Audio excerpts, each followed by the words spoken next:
Hello and welcome back to all dear students. Welcome to career planet. मेरा नाम शैली गुरवानी और हमारा चैनल करियर प्लैनेट जोधपुर में आपका हार्दिक स्वागत है। क्लास 12 सिलेबस हम कंप्लीट कर चुके हैं। वन शॉट जल्दी ही कराऊंगी। एनसीईआरटी का प्रॉमिस किया हुआ था बच्चों को कि एनसीईआरटी का एक एक क्वेश्चन आपकी कॉपी में किया हुआ मिलेगा।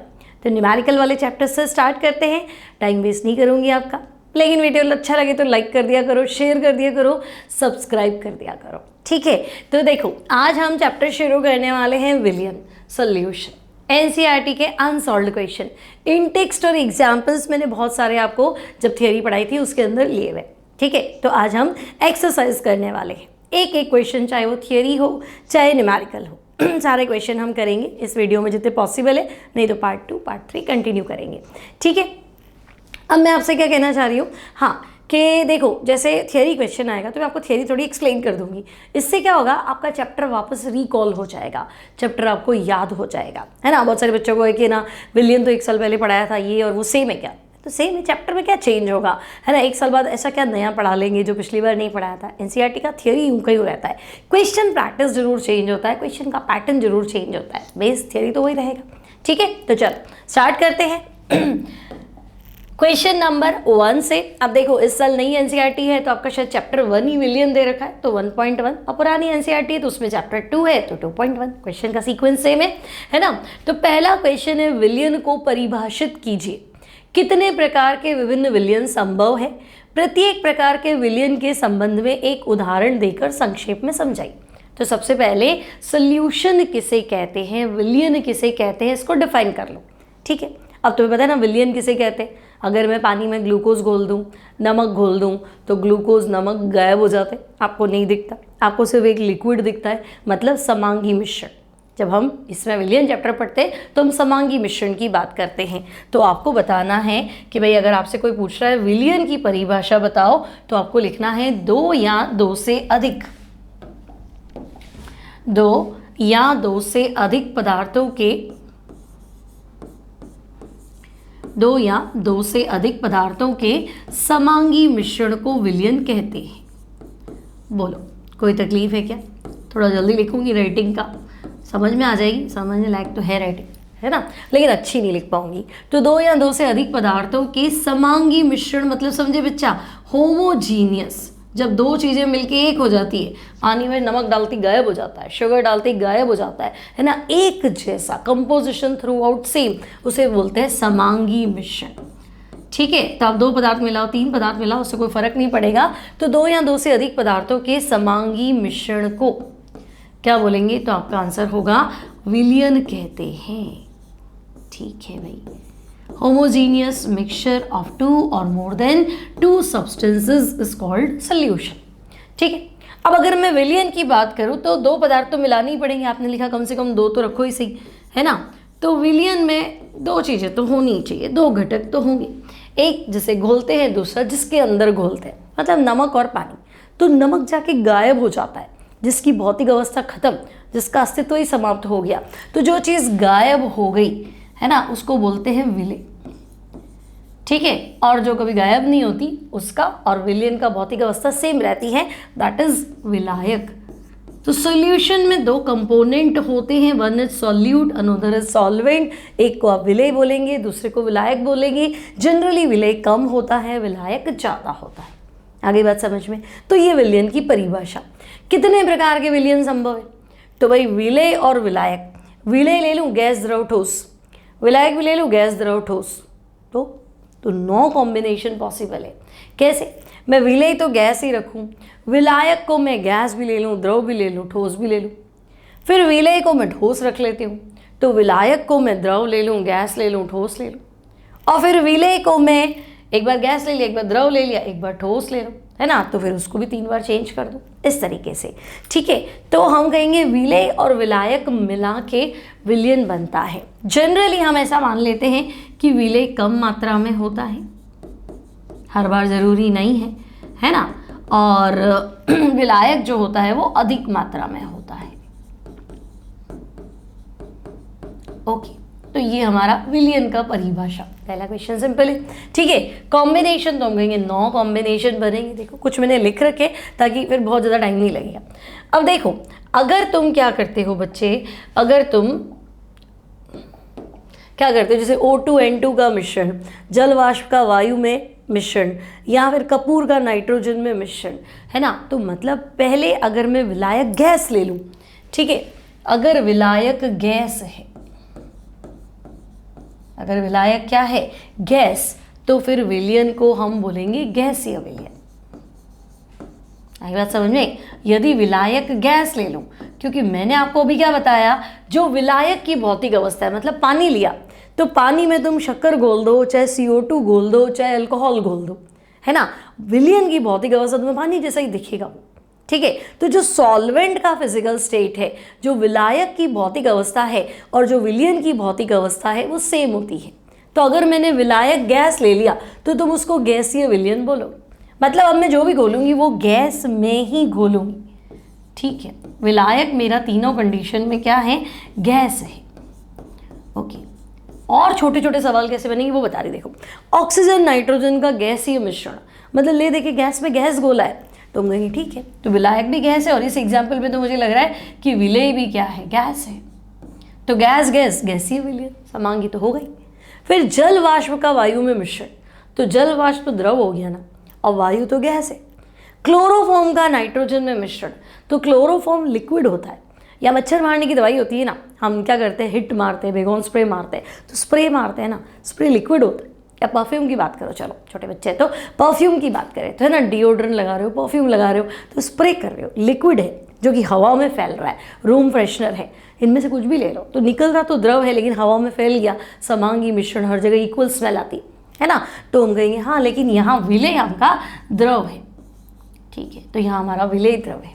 कपूर का नाइट्रोजन में मिश्रण, कपूर है, नेफ्थलीन की गोलियां हैं, क्या होगा, ठोस होता है, थोड़ी देर बाद आपने कपूर वो जलाया तो गए, है ना, बाथरूम में ओडोमॉस वगैरह होता है तो वो सॉलिड होता है लेकिन खुशबू दे रहा है, खुशबू देते देते पता चला एक दिन गायब ही हो गया, तो वो ठोस है, लेकिन जब वायु में फैलता है तो वो समांगी मिश्रण बना लेता है, तो घुल रहा है ना, लेकिन पहले वो ठोस था, आपको लगा कपूर तो जलाया, बाद में हवा में मिक्स हो गया, वो बात की बात है, ये तो पहले शक्कर थी ना, मिक्स की तो गायब हुई ना, तो पहले कपूर था, मिक्स हुआ तो गायब हुआ ना, और मिक्स होगा तभी तो विलयन बनेगा, ऐसे सोचना है, यूँ नहीं सोचना कपूर तो ठोस है लेकिन वायु में चला गया तो गैस हो गया ना, ऐसे तो फिर शक्कर भी पानी में गई तो फिर वो गायब हो गई ना, द्रव हो गई ना, तो ऐसा नहीं सोचना, वो मिक्स हो गई, कपूर हवा में फैल गया ऐसे, तो हम कहेंगे ठीक है भाई ये तो ठोस है, तो यहाँ विलय ठोस है। तो ऐसा विलयन जिसमें विलायक हर बार गैस है, गैसीय विलयन कहलाता है, और विलय गैस भी हो सकता है, द्रव भी हो सकता है, और ठोस भी हो सकता है। बात समझ में आ गई मेरी, ठीक है, चैप्टर भी क्लियर हो जाएगा इससे तुम्हारा। नेक्स्ट देखो, जल में घुली O2, मतलब जो भी घोला है वो जल में घोला है, यानी विलायक आपका द्रव है, ठीक है, तो अगर विलायक द्रव है ना, तो हम इस प्रकार के विलयन को कहते हैं द्रव विलयन, liquid solution, when solvent is liquid, gas था तो गैसियस सोल्यूशन, और यहाँ द्रव है तो हम कहेंगे लिक्विड सोल्यूशन, द्रव विलयन, ठीक है। अब जल में घुली ऑक्सीजन, ठीक है, तो जल में घुली ऑक्सीजन मतलब विलायक तो द्रव है लेकिन ऑक्सीजन तो गैस है ना, है ना। अब जो पानी के अंदर एक्वेटिक एनिमल्स है, जीव जंतु है, जो जलीय जीव जंतु है, वो तो पानी में घुली हुई ऑक्सीजन काम में ले रहे हैं, सांस में तो ऑक्सीजन ही ले रहे हैं, मतलब है तो सही ऑक्सीजन उसके अंदर। अब आपको देख के या बबल थोड़ा ना बना रही है, घुली हुई है, समांगी मिश्रण है, ठीक है, और हम यहाँ समांगी मिश्रण होमोजीनियस सॉल्यूशन की ही बात कर रहे हैं, तो हम कहेंगे भाई ठीक है, जल में घुली ऑक्सीजन, तो भाई ऑक्सीजन तो गैस थी ना, ठीक है। अल्कोहल का जलीय विलयन, मतलब आपने घोला तो जल में है, यानी विलायक अभी भी आपका द्रव है, और अल्कोहल तो खुद भी द्रव होता है, मेथिल अल्कोहल, एथिल अल्कोहल, है ना, तो हम कहेंगे ये भी द्रव है, तो द्रव द्रव विलयन, या फिर हम कहेंगे लिक्विड सॉल्यूशन, ठीक है। फिर शर्करा का जलीय विलयन, तो जलीय विलयन मतलब पानी में घोला है ना, एक्वस सॉल्यूशन, तो एक्वस सॉल्यूशन मतलब सॉल्वेंट तो लिक्विड ही रहेगा।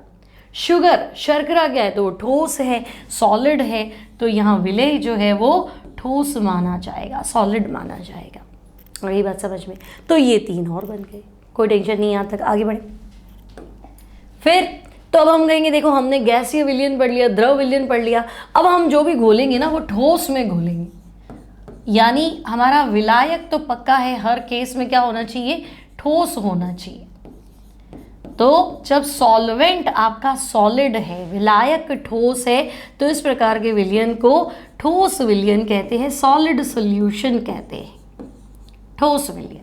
ओके, अब विलेय, तो देखो पैलेडियम द्वारा हाइड्रोजन का अधिशोषण, तो पैलेडियम धातु है और धातु के जो कॉर्नर एटम है, जैसे देखो ये पैलेडियम पैलेडियम पैलेडियम है ना, फिर ये पैलेडियम, ये पैलेडियम, ये भी पैलेडियम, ठीक है, और एक बनाती हूँ ये एक और।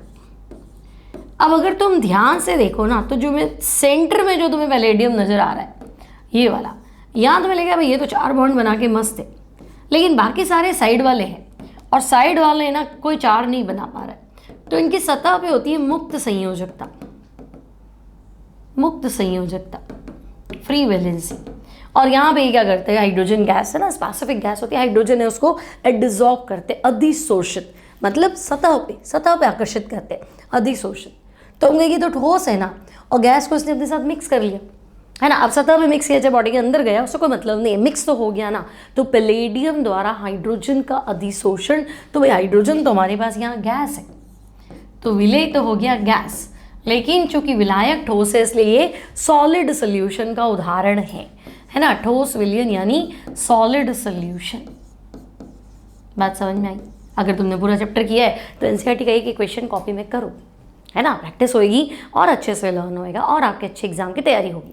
सिमिलरली सोडियम मरकरी अमलगम, तो भाई सोडियम भी धातु है, मरकरी भी है ना, मरकरी क्या है, मरकरी तो द्रव है, धातु तो है, लेकिन मरकरी ऐसा धातु है जो लिक्विड स्टेट में, तो हम कहेंगे भाई मरकरी सोडियम के बीच बीच में क्या है तो लिक्विड, लेकिन मिक्स हो जाती है, आप वहाँ अलग नहीं कर पाते उसको, मिक्स हो जाती है, चिपकती भी नहीं है, मिक्स हो जाती है बीच में, तो हम कहेंगे ठीक है भाई इस बार ये विलेय है लेकिन ये लिक्विड है, तो विलेय हो गया द्रव, विलायक चूंकि ठोस है इसलिए ये सॉलिड सॉल्यूशन माना जाएगा।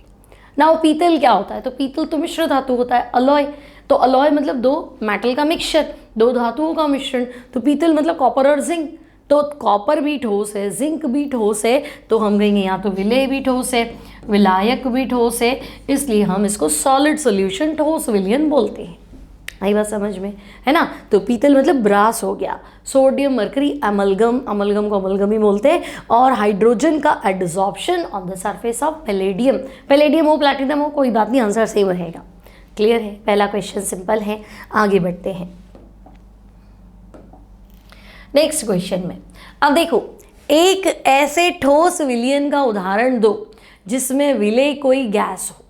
तो देखो ठोस विलयन, बात समझने की कोशिश करना, ठोस विलयन, तो ठोस विलयन सॉलिड सॉल्यूशन है ना, ठोस विलयन मतलब सॉलिड सॉल्यूशन। तो जब आप कह ही रहे हो ठोस विलयन मतलब यहाँ आपका सॉल्वेंट, यहाँ जो विलायक है वो ठोस माना जाएगा, यहाँ जो विलायक है वो ठोस माना जाएगा, है ना। विलयन आपका सॉलिड सॉल्यूशन अभी पढ़ा ही था, और विलेय कोई गैस हो, ठीक है, तो विलेय कोई गैस हो, तो मुझे एक चीज़ बताओ, अभी तो पढ़ा था पैलेडियम द्वारा हाइड्रोजन का अधिशोषण, प्लैटिनम द्वारा हाइड्रोजन का अधिशोषण, कुछ भी लिख दो, है ना, तो आपको याद रह जाएगा, एक ही उदाहरण है, तो पैलेडियम द्वारा हाइड्रोजन गैस का अधिशोषण, पैलेडियम द्वारा हाइड्रोजन गैस का अधिशोषण ठोस विलयन का उदाहरण है, जिसमें विलेय जो है वो गैस है, सॉल्यूट इज गैस। इतनी बात क्लियर है क्या, समझ में आ गया। सेकंड क्वेश्चन भी सिंपल है। नेक्स्ट, निम्न पदों को परिभाषित कीजिए। पहला है मोल अंश यानी मोल फ्रैक्शन, ठीक है, मोल अंश, मोल फ्रैक्शन क्या होता है, ठीक है भाई, मोल फ्रैक्शन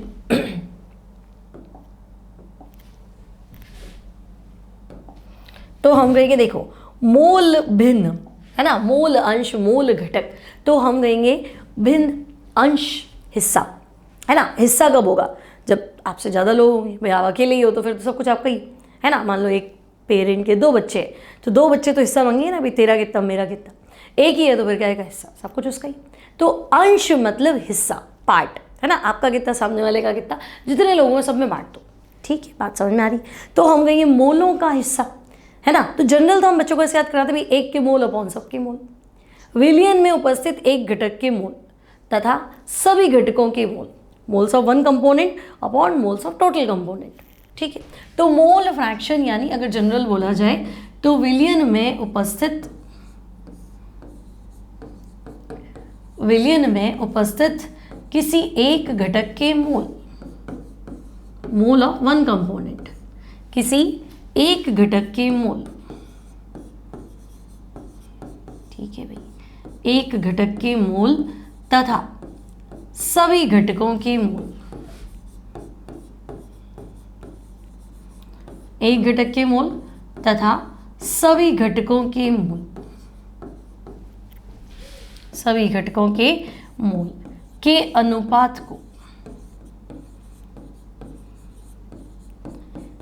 अनुपात को मूल अंश कहते हैं।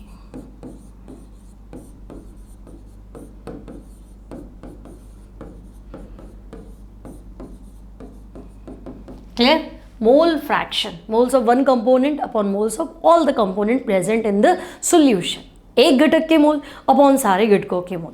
तो हम कहेंगे भाई विलियन में बाइनरी सॉल्यूशन की बात करूं, द्विअंगी विलियन दो चीज़ों से बना है, तो मैं कहूँगी भाई एक तो विलेय है और एक विलायक है ना। तो मेरे पास तो एक सॉल्यूट है, ठीक है, तो विलेय के मोल जो है वो तुम मान लो भाई स्मॉल n, ठीक है, और दूसरा मेरे पास सॉल्वेंट है, विलायक है, तो सॉल्वेंट के मोल, विलायक के मोल तुम मान लो कैपिटल N, ठीक है भाई, सॉल्यूट मोल स्मॉल n, सॉल्वेंट मोल तुम मान लो कैपिटल N, ठीक है। अब मोल फ्रैक्शन बताओ, मोल भिन्न बताओ, मान लो सॉल्यूट की मोल फ्रैक्शन पूछा, विलेय की मोल भिन्न बताओ, तो विलेय की मोल भिन्न मतलब विलेय की मोल अपॉन टोटल मोल, तो विलेय की मोल कितने हैं स्मॉल n और टोटल कितने हैं तो बच्चे n+n, ठीक है। सॉल्वेंट के मोल फ्रैक्शन बताओ, विलायक के मोल भिन्न बताओ, तो जिसके पूछे उसको ऊपर रख दो, एक के मोल अपॉन सबके मोल, तो विलायक के मोल ऊपर और सबके मोल नीचे, ठीक है।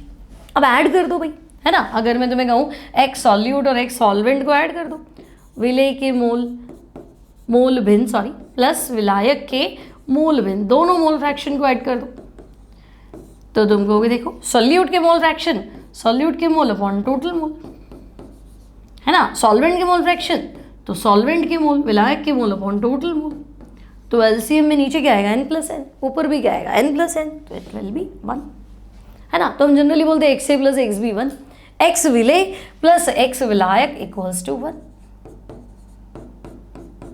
x विलेय प्लस x विलायक इक्वल्स टू, तो भाई इक्वल्स टू 1 होता है, सोचना ही नहीं है कुछ भी, ठीक है, टेंशन खत्म। तो मोल फ्रैक्शन का काम तो खत्म। नाउ मोलैलिटी, सेकेंड जो आपके पास है ना, दैट इज मोलैलिटी। भाई मोलैलिटी से आप क्या समझे, मोल फ्रैक्शन तो आपका क्लियर है। नाउ मोलैलिटी, मोललता, मोलैलिटी मोललता से क्या समझे, तो मोललता मतलब 1 किलो में कितने मोल्स है, 1 किलो क्या, तो 1 किलो पानी, मोल्स किसके, तो जो घोल रहे हो, तो जो घोल रहे हो दैट इज सॉल्यूट, विलेय के मोल, लेकिन पानी फिक्स कर लो, विलायक फिक्स कर लो, 1 लीटर नहीं लेना है, 1 किलो लेना है, 1 लीटर लोगे तो मोलैरिटी हो जाएगी, ठीक है। तो हम कहेंगे अच्छा मोलैलिटी मतलब 1 किलो सॉल्वेंट, 1 किलो विलायक, ठीक है, 1 किलो विलायक में उपस्थित, 1 किलो विलायक में उपस्थित विलेय के मोलों की संख्या, ठीक है भाई, 1 किलो विलायक में उपस्थित विलेय के मोलों की संख्या, है ना, इसको हम क्या बोलेंगे, तो इसको हम मोलैलिटी कहते हैं, मोललता। बात समझ में आ रही। सॉल्वेंट जो है दैट शुड बी 1 kg, विलायक जो है वो 1 किलो होना चाहिए। विलेय कितने भी मोल घोलो, तुम 1 मोल घोलो, 2 मोल घोलो, 3 मोल घोलो, है ना। मतलब अगर हम मोललता की बात कर रहे हैं तो हम कहेंगे मोल्स ऑफ सॉल्यूट, विलेय के मोल,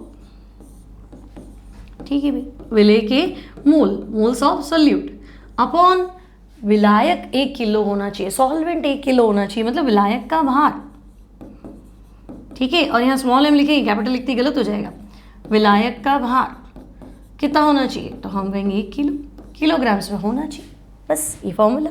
मात्रक पूछे यूनिट बता दो, तो मोललता का मात्रक या तो तुम स्मॉल m लिख दो, बच जाओगे, भूल जाओगे तो कोई बात नहीं, स्मॉल m लिख दो, और करेक्ट बताओ तो बताओ फिर मोल पर kg, तकलीफ क्या है, मोल्स पर kg, क्लियर है। सेकेंड पॉइंट में मोललता, 1 किलो में कितने मोल्स है। थर्ड आपसे पूछ लिया भाई मोलैरिटी बताओ, ठीक है, मोलैरिटी बता दो, ठीक है भाई। मोलैरिटी मोलरता, इसको एक्सप्लेन करते हैं। मोलैरिटी, मोलैरिटी को आपको डिनोट करना है कैपिटल एम से। Molarity denoted by capital M, है ना, एम से दर्शाते कैपिटल एम। स्मॉल एम मतलब मोलैलिटी, कैपिटल एम मतलब मोलैरिटी। अब मोलैरिटी क्या, तो मोलैलिटी, मोलल तथा 1 किलो में कितने मोल्स है, जो भी घोल रहे हो वो 1 किलो में घोलना, सोच समझ के, ठीक है। 2 किलो में घोलोगे, 3 किलो में घोलोगे तो निकाल लेंगे जो भी आंसर होगा। मोलैरिटी मतलब जो भी घोलना चाह रहे हो 1 लीटर में, आंसर फिक्स 1 लीटर में घोलना है। घोलने तो मोल्स ही है, मोलरता बोल रहे हैं, मोल्स तो बोल ही रहा है ना। तो मोल्स किसके, विलय के। तो 1 लीटर विलियन में उपस्थित, ठीक है, 1 लीटर विलियन में उपस्थित। अब है ना बच्चे, आयतन नहीं बदलता है, ध्यान रखना थोड़ा। 1 लीटर विलियन में उपस्थित विलय के मोलों की संख्या, विलय के मोलों की संख्या को मोलरता कहते हैं। 1 लीटर विलियन में उपस्थित विलय के मोलों की संख्या को मोलरता कहते हैं। अब तुम्हें लगेगा पिछली बार तो आपने 1 किलो विलायक लिखवा दिया, सॉल्वेंट बताया, अब यहाँ आपने सॉल्यूशन कर दिया। तो बच्चे अगर मैं 1 किलो पानी लेऊंगी और 1 ग्राम भी घोल दूंगी तो वो 1001 हो जाएगा, होगा कि नहीं। अगर 10 ग्राम घोल दूंगी तो 1010 हो जाएगा, 1010 ग्राम हो जाएगा, है ना। 100 ग्राम घोल दूंगी तो टोटल 1100 ग्राम हो जाएगा, सही। लेकिन अगर मैं 1 लीटर पानी लूँगी, अब मैं 1 ग्राम घोलूँ, 2 ग्राम घोलूँ, 10 ग्राम घोलूँ, 100 ग्राम घोलूँ, पानी का आयतन वही रहेगा, वॉल्यूम चेंज नहीं होगा। वजन बदलेगा, वॉल्यूम चेंज नहीं होगा, है ना। वॉल्यूम लिक्विड का सेम रहेगा। घोल के देख लेना। शक्कर क्या करो, एक बाउल में पानी ले लो, है ना, या एक बीकर ले लो, उसमें पानी ले लो, मार्क कर दो। 1 चम्मच शक्कर डालो, 2 चम्मच शक्कर डालो, 10 चम्मच शक्कर डालो, कितनी डालो, पानी के बीच में जितनी जगह होगी ना शक्कर उसी में आएगी, लेवल अप नहीं करेगी। 1 लीटर है तो 1 लीटर ही रहेगा। आई बात समझ में। ये तो हम कहेंगे ओके, 1 लीटर पानी मतलब मान लो 1 लीटर पेप्सी बनानी है तो पानी उसको 1 लीटर ही चाहिए। अब वो भले शुगर घोले, चाहे कार्बन डाइऑक्साइड घोले, चाहे कोई प्रिजर्वेटिव मिलाए, उससे कोई फर्क नहीं पड़ता है, पानी उसको 1 लीटर चाहिए, वॉल्यूम चेंज नहीं होगा, ठीक है। तो हम कहेंगे अच्छा ठीक है, फिर विलायक लिखो, विलियन लिखो, रहेगा तो 1 लीटर ही, ओके। नाउ मोलैरिटी, तो बच्चे मोलैरिटी 1 लीटर विलियन में मोलों की संख्या, किसके मोल, तो हम कहेंगे विलय की मोल, मोल्स ऑफ सोल्यूट। तो कैपिटल M इक्वल्स टू विलय के मोल, ठीक है, अपॉन तो वॉल्यूम ऑफ सोल्यूशन, विलियन का आयतन, विलियन का आयतन, और वो आयतन भी होना चाहिए लीटर के अंदर। वॉल्यूम ऑफ सोल्यूशन लीटर में, है ना। Molarity moles of solute upon volume of solution litre के अंदर। इतनी बात समझ में आ गई। तो यूनिट बता दो लगे हाथ, तो हम कहेंगे हाँ मोलरता का मात्रक, मोल प्रति लीटर, है ना, मोल पर लीटर। नाउ द्रव्यमान प्रतिशत, दैट इज मास परसेंट, ठीक है। तो भाई द्रव्यमान प्रतिशत से आप क्या समझे, चौथा पार्ट हमारे क्वेश्चन का, मास परसेंट। तो ये तो परसेंट है, परसेंट क्या, 100 ग्राम टोटल ले लो, है ना भाई, आपकी 70% आए, 80 आए, 90 आए, मतलब 100 से कंपेयर कर रहे हो कि 100 में से 100 हाईएस्ट थे तो फिर 90 आए हैं, 95 आए, 99 आए हैं, ऐसे। तो पूरा सॉल्यूशन आपका 100 ग्राम मान लो। अब उसमें आप देख लो सॉल्यूट कितना घुला हुआ, 1 ग्राम, 2 ग्राम, 3 ग्राम, ऐसे पूरा विलियन 100 ग्राम। आई बात समझ में। अगर मैं कह दूँ 100 ग्राम पानी में 10 ग्राम ग्लूकोज घुला है, मास परसेंट, सुनो 100 ग्राम पानी में 10 ग्राम ग्लूकोज घुला है, द्रव्यमान प्रतिशत, तो 10% तो नहीं बोल दिया, गलत हो जाएगा। 100 ग्राम में 10 ग्राम मिलाऊंगी तो पानी 110 हो गया, है ना। 100 ग्राम पानी में 10 ग्राम ग्लूकोज मिलाऊंगी तो विलियन 110 हो गया, पानी तो 100 ही रहा लेकिन विलियन 110 हो गया। अब 110 में 10 है तो 110 में 10 है, वो फिर 10% से कम है, 9.09 के आसपास होना चाहिए, ठीक है। तो मास परसेंट 100 ग्राम तो पूरा ही सॉल्यूशन होना चाहिए। 90 ग्राम पानी में 10 ग्राम ग्लूकोज मिला लो तो 90 ग्राम पानी plus 10 gram glucose equals to 100 gram. 100 gram में ग्लूकोज का हिस्सा 10 ग्राम है, मतलब 10% सही। आई बात समझ में। तो 100 ग्राम विलियन में उपस्थित, ठीक है, टोटल सॉल्यूशन शुड बी 100 ग्राम।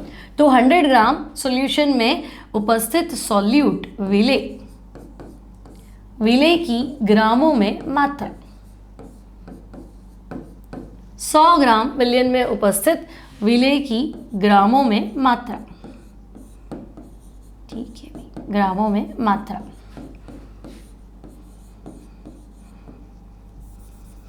को मास परसेंट द्रव्यमान प्रतिशत कहते हैं। मास परसेंट द्रव्यमान प्रतिशत कहते हैं। ठीक है, कोई दिक्कत नहीं, ये हो गया आपका मास परसेंट।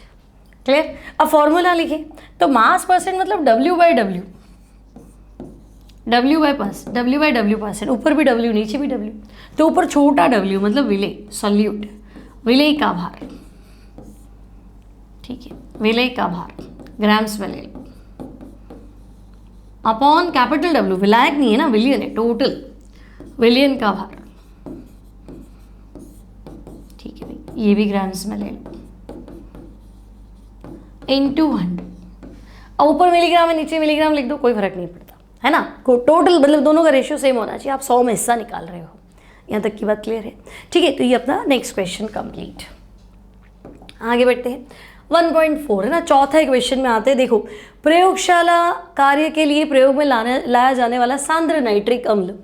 सांद्र नाइट्रिक अम्ल द्रव्यमान की दृष्टि से नाइट्रिक अम्ल का 68% जलीय विलयन है। 68% जलीय विलयन मतलब नाइट्रिक एसिड का हिस्सा 68 है, पानी का हिस्सा 100 है।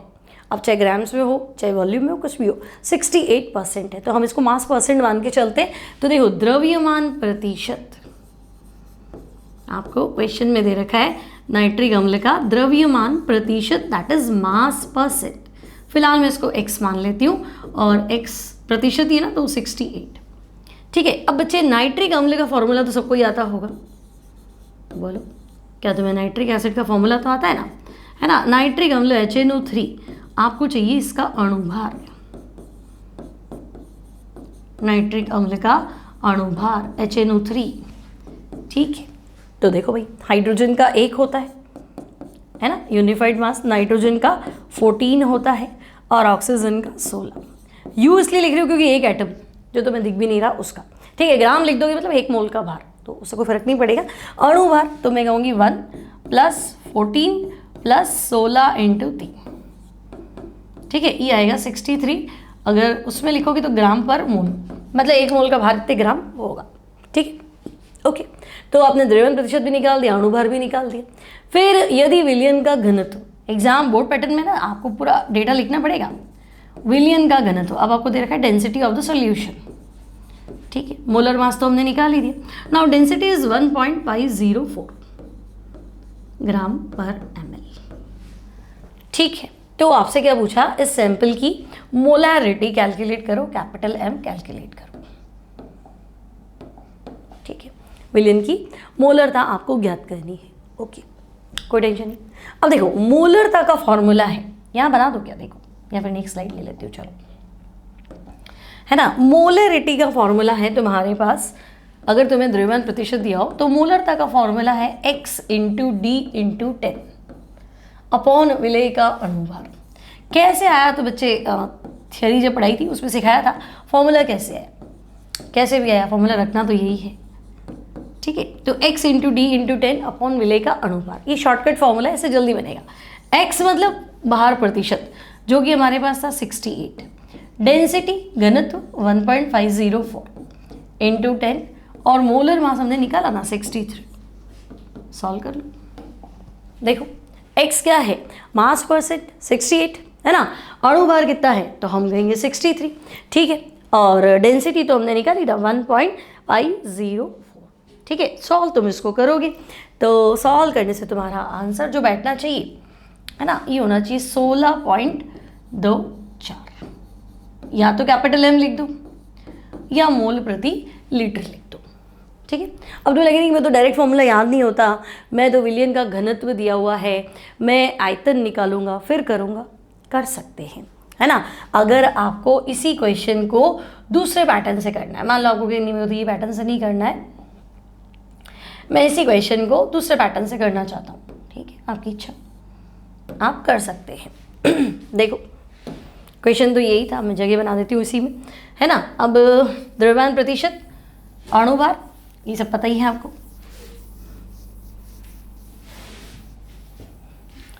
ठीक है, अब देखो 68% जलीय विलयन है, तो परसेंट मतलब पूरा विलयन 100 ग्राम है ना। दूसरा मेथड ले रहे हैं, अनोदर मेथड। ठीक है भाई, दूसरा मेथड काम में ले लेते हैं, अदर मेथड, है ना। मान लो आपको डायरेक्ट फॉर्मूला यूज नहीं करना, तो भाई मैं इसको काम में ले रही हूँ। आपने कहा 68% जलीय विलयन, मतलब विलयन का भार 100 ग्राम। बात तो ठीक है, विलयन का भार कितना है 100 ग्राम, और विलेय का भार अभी पढ़ा था हम 68% मतलब 68/100, समझे। 68% मतलब 68/100, है ना। यानी ये क्या था, W/W, ये क्या था विलेय, ये क्या था विलयन, विलयन था है ना, विलायक नहीं था, विलयन। तो विलयन का भार मतलब 100, विलेय का भार तो मैं कहूँगी 68, विलेय का भार तो हम कहेंगे 68 ग्राम। ठीक है, अब आपने कहा विलयन का घनत्व, डेंसिटी ऑफ द सॉल्यूशन, विलयन का घनत्व कितना 1.504 ग्राम पर ml, दिस इज डेंसिटी। अब तुम सबको पता है घनत्व बराबर द्रव्यमान बटा आयतन, बात तो सही। Density equals to mass upon volume. विलयन का घनत्व यानी विलयन का भार, विलयन का द्रव्यमान अपॉन विलयन का आयतन। ठीक है, अब देखो डेंसिटी ग्राम पर ml में दे रखी है ना, डेंसिटी कितनी है 1.504 ग्राम पर ml, तो ये द्रव्यमान तो ग्राम में और विलयन का आयतन आपका ml में। ठीक है, मान लेते हैं विलयन का आयतन ये हमारा ml में। ओके, तो वॉल्यूम फाइंड कर लो, तो हम कहेंगे द्रव्यमान अपॉन डेंसिटी रख दो। ठीक है, तो मैंने लिख दिया विलयन का आयतन, है ना। विलयन का आयतन क्या होगा, द्रव्यमान अपॉन घनत्व। ठीक है, इसको ऊपर ले जाओ, उसको नीचे ले आओ, है ना। तो विलयन का द्रव्यमान यानी कि 100 ग्राम और घनत्व कितना है 1.504। ठीक है, ये लगा दी, इसमें क्या तकलीफ है। अब आपसे तो मोलरता पूछा है, तो बच्चे मोलरता का फॉर्मूला होता है विलेय का भार, विलेय का भार अपॉन विलेय का अणुभार। ठीक है, इंटू हजार अपॉन विलयन का आयतन, और वो भी मिलीलीटर। ऊपर 1000 इसलिए लिखा क्योंकि आयतन मिलीलीटर में। ठीक है, तो हम कहेंगे विलेय का भार, विलेय का भार कितना 68, अणुभार अभी निकाला था ना 63 इंटू 1000, और आयतन ये रहा 100 इंटू 1.504।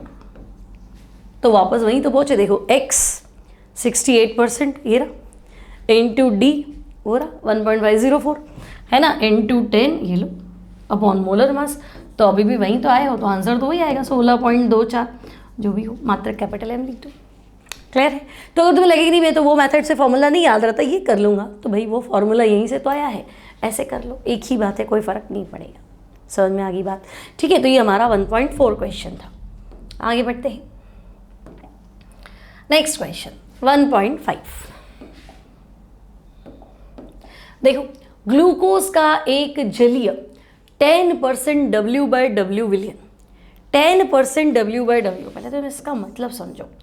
10% W/W से तात्पर्य क्या, तात्पर्य तो 10% मतलब 10/100, 10%, ऊपर 10 नीचे क्या 100, तो ऊपर तो है स्मॉल w विलेय का भार, तात्पर्य है कि क्या तात्पर्य, तो हम कहेंगे देखो विलेय का भार मास ऑफ सोल्यूट, विलेय का भार मास ऑफ सोल्यूट कितना 10% मतलब 10 ग्राम, प्रतिशत पूरे 100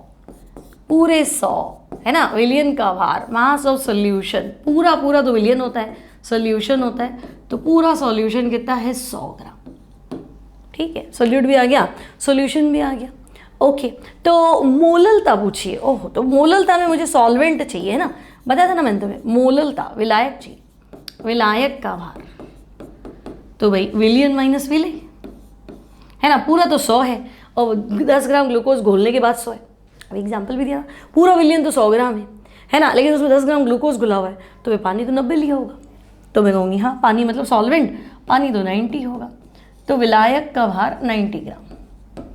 ठीक है, अब इससे पूछा मोलेलिटी बताओ, बता देंगे भाई, क्या तकलीफ है, मोलेलिटी बतानी है, बता देंगे, मोललता, है ना। हमारे पास अच्छा ग्लूकोज है ना, और ग्लूकोज हमारा विलेय है, तो हम मोलर मास तो निकालते कम से कम, विलेय यानी कि ग्लूकोज, ठीक है, विलेय ग्लूकोज C6H12O6 का अणुभार तो निकाल दो कम से कम। क्या भाई अणुभार निकालना आता है ना बच्चों? बोलो, कार्बन का भार कितना होता है 12, हाइड्रोजन का कितना होता है 1, ऑक्सीजन का कितना होता है 16। यू लोगे तो एक अणु का भार निकलेगा और ग्राम्स में लिखोगे तो एक मोल का भार निकलेगा, फर्क कुछ भी नहीं है, ठीक है। अपना काम बन जाएगा अणुभार से। तो C6 कार्बन का भार 12 × 6, H12 हाइड्रोजन का भार 1 × 12, O6 ऑक्सीजन का भार 16 × 6, आंसर आएगा 180 ग्राम प्रति मोल, 180 ग्राम प्रति मोल, ठीक है भाई, बात तो समझ में आ रही है ना। अब क्या करें, प्रत्येक घटक का मोल भिन्न और विलयन का घनत्व दिया है, मोलरता भी निकाल दो, बढ़िया भाई, एक चीज और दे दी, विलयन का घनत्व भी दिया है ना। विलयन का घनत्व कितना है 1.2 ग्राम पर ml, ठीक है। तो तीन चीजें निकालनी है, देखो, एक तो मोलरता पूछी है, प्रत्येक घटक के मोल भिन्न पूछे हैं, और मोललता भी पूछी है, ठीक है, सभी पूछ लिया, क्या ही टेंशन है ना, टेंशन पालनी क्यों है। मोलरता निकाल देते ना पहले, सही है ना, हमें मास परसेंट दिया हुआ हो तो हम मोलरता है ना 10% क्या है 12%, इसको हम x मान के चलते हैं, ठीक है। तो मोलरता का फॉर्मूला एक शॉर्टकट बताया था ना, x × d × 10 अपॉन विलेय का अणुभार, अभी बताया था, x × d × 10 अपॉन विलेय का अणुभार। x मतलब मास परसेंट, d मतलब डेंसिटी घनत्व × 10, विलेय का अणुभार मास ऑफ सोल्यूट, ठीक है। तो सोल्यूट मतलब ग्लूकोज, तो ग्लूकोज का अणुभार तो 180, तो हम इसको डायरेक्ट कर सकते हैं, molarity equals to x mass percent कितना है 10, है ना, डेंसिटी तो भाई 1.2 × 10 और मास, मोलर मास ऑफ सोल्यूट यानी 180। अभी सॉल्व तो तुम कर लो इसको, क्या ही है ना, 12/18, 4 3 से काटते, 3 4 12 एंड 3 6 2/3 आ रहा है, ठीक है। और मात्रक लिखना है तो मात्रक हो जाएगा मोल प्रति लीटर। बोलो कोई टेंशन है क्या? तो ये आ गया 0.66 आ गया, है ना, तो हम कहेंगे जाओ ठीक है, दिस इज 0.66, और मात्रक लिखना है, यहीं पे भी छोड़ सकते थे इसको, कैपिटल है, ओके। अब एक तो कर लिया हमने, ऐसे सीक्वेंस में निकालने की जरूरत नहीं, पहले हमने मोलैरिटी इजी लिखा तो हमने मोलैरिटी फाइंड कर लिया। नाउ मोलैलिटी और मोल फ्रैक्शन, ठीक है, तो मैं क्वेश्चन को कॉपी कर लेती हूँ वापस, ठीक है। अब मुझे जो जो चाहिए मैं वही फाइंड करूँगी, मैं ये डेंसिटी वेंसिटी मुझे चाहिए नहीं,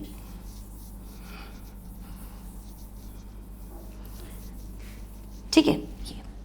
अब बात करें बच्चे मोलैलिटी और मोल फ्रैक्शन की, तो मोललता निकालते हैं, चलो। मोललता, मोललता क्या, मोललता क्या होता है, तो हम कहेंगे 1 किलो विलायक में कितने मोल से, है ना, और फॉर्मूला बताएं तो मोललता होता है विलेय का भार, ठीक है, अपॉन विलेय का अणुभार, ये भी ठीक है, विलेय का भार अपॉन विलेय का अणुभार इंटू 1000 अपॉन विलायक का भार, और वो भी ग्राम्स में, क्योंकि मैंने ऊपर 1000 लिख दिया है ना, मुझे तो किलोग्राम में चाहिए था, 1 किलो में कितने मोल से, मोल से मतलब भार बटे अणुभार, मास अपॉन मोलर मास। अब 1 किलो की जगह ग्राम्स दिया हुआ है तो फिर 1000 से डिवाइड करूंगी तो 1000 ऊपर आ जाएगा, ओके। नाउ मोलैलिटी फाइंड करते हैं, विलेय का भार कितने ग्राम है ग्लूकोज, तो मैं कहूँगी 10 ग्राम, मोलर मास ग्लूकोज का 180 इंटू 1000, और विलायक पानी कितना है, तो भाई पानी तो 90 लिया था, तभी तो 10% बना, तो पानी हमारा 90 है, ओके। तो 1 1 1 1, तो मेरा आंसर आ रहा है 100/18 इंटू 9। सॉल्व तो तुम्हें करना पड़ेगा, है ना, सही है। विलेय का भार 10 ग्राम, अणुभार 180 इंटू 1000, और विलायक कितना है तो 90, ठीक है। तो आप अगर इसको सॉल्व करने वाले हैं तो दिस विल बी 0.617, सॉल्व आप कर लेना, 0.617। मोलैलिटी तुम चाहो तो स्मॉल m लिख दो, मात्रक, है ना, नहीं याद रहता है भाई, तो स्मॉल m लिख दो, सही है, पूरे नंबर मिलेंगे, कई नंबर नहीं कटने वाले, अदरवाइज तो मोल पर केजी लिख दो। ठीक है, तो हम कहेंगे चलो मोलारिटी भी फाइंड कर दिया, मोलारिटी भी फाइंड कर दिया, नाउ बारी है मोल अंश मोल भिन्न।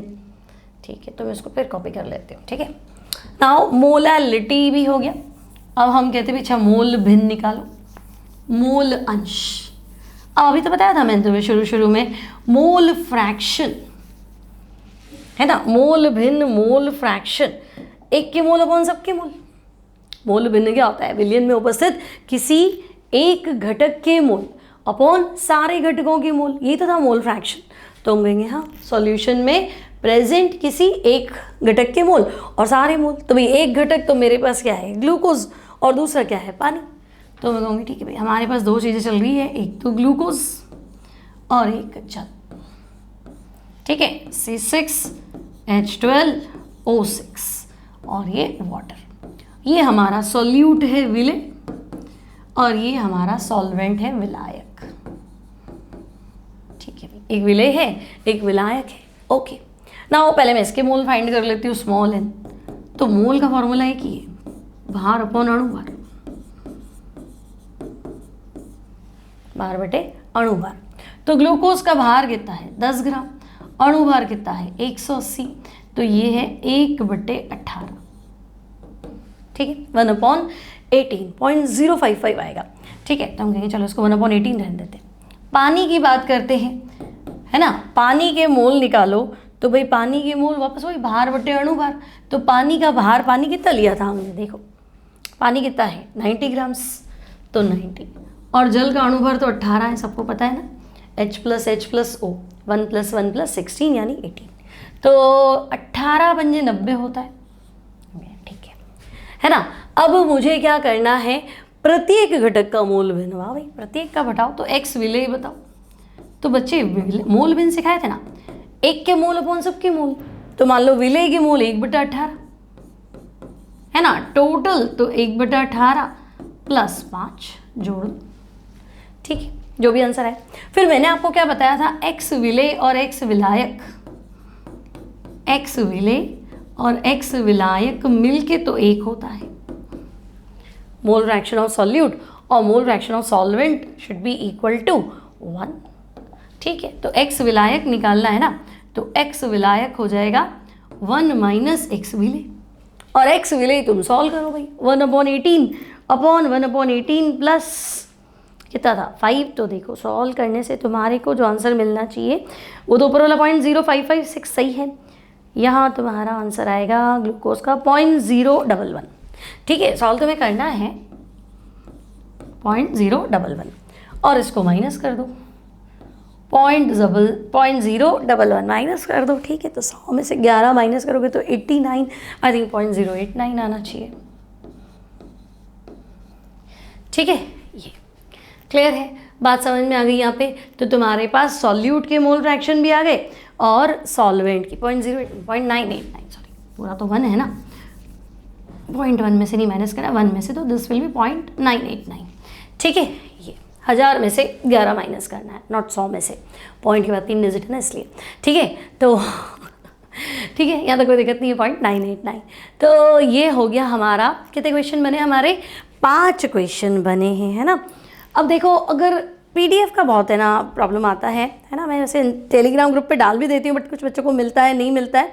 मैं तुम्हें ना हमारे ऑफिस के नंबर दे देती हूँ, है ना, आपको हमारी टीम के ऑफिस के व्हाट्सएप नंबर में दे देती हूँ, तो जो भी ऑफिस में होता है वो आपको कांटेक्ट कर देगा, आपका जो भी परेशानी रहता है। सिर्फ व्हाट्सएप है बच्चे, कॉल ना कीजिएगा, है ना। ये आपका नंबर मुझे भी याद नहीं है, 97843 72130। हाँ, ये नंबर है 72130। ठीक है, यहाँ आप व्हाट्सअप कर दीजिएगा। ये जो भी PDF है आपकी एनसीईआरटी सॉल्यूशन की ये सारी फ्री ऑफ कॉस्ट अवेलेबल है। फिर पर्सनल आपको कोई पीडीएफ चाहिए, मुझे इस पर चैप्टर की चाहिए या पूरे सिलेबस की चाहिए, वो चार्जेबल है, but charges are very nominal, तो ऐसा कोई दिक्कत नहीं है ना। तो आप यहाँ पे आपका जो भी परेशानी है वो आप सेंड कर सकते हैं। ओनली व्हाट्सअप है, आप व्हाट्सअप कीजिएगा, टीम जैसे भी लड़के फ्री होंगे ऑफिस में वो आपको रिप्लाई करेंगे, मेरे पास मैसेज आएगा, मैं उनको फॉरवर्ड करूँगी, फिर आपके पास चला जाएगा। ठीक है, कोई समस्या आनी नहीं चाहिए, सिलेबस पूरा कंप्लीट कराया हुआ है, पूरा फ्री ऑफ कॉस्ट यूट्यूब पे आपके पास अवेलेबल है। अब एनसीईआरटी को भी 1 बाय 1 अगर अपन कर रहे हैं तो सारे क्वेश्चन मैं आपको करा दूंगी। प्रैक्टिस करते रहो, साथ साथ में पढ़ते रहो। सॉल्यूशन 2 महीने पहले पढ़ा, 3 महीने पहले पढ़ा, अब छोड़ दिया कि हाँ ये तो आता है, ऐसा नहीं, आता है नहीं है, आता तो हम भी पढ़ा रहते साल से, भूल जाते हैं, कुछ ना कुछ पॉइंट्स मिस हो जाते हैं, तो वो मिसिंग नहीं होना चाहिए। रोज़ प्रैक्टिस करो, ठीक है। नीट जेईई की तैयारी कर रहे हो तो अभी एग्जाम्स में टाइम है, अभी 12th पे इतना फोकस करने की जरूरत नहीं है। रोज़ 11th का एक चैप्टर पढ़ो, फिजिक्स है, केमिस्ट्री है, मैथ्स है, डेली एक चैप्टर पढ़ो। इतना टेंशन मत लो, इतना लोड मत लो, अगले महीने एग्जाम्स है, यहाँ फिर रिलीज और मैं नीट की तैयारी कैसे करूँ, अभी तो मैंने छोड़ दिया, 12th करा, हाँ छोड़ा 11th तो फंस जाओगे। 11th साथ साथ में पढ़ते रहो। चाहे आप पर्टिकुलर कुछ वीडियोस डाउनलोड कर लो कि हाँ मेरा ये फेवरेट वीडियो है, यहाँ मुझे इसमें बार बार ज़रूरत पड़ती है, मुझे इसमें कम समझ में आया है, रिकॉल करना होता है, तो उसको आप डाउनलोड कर लो।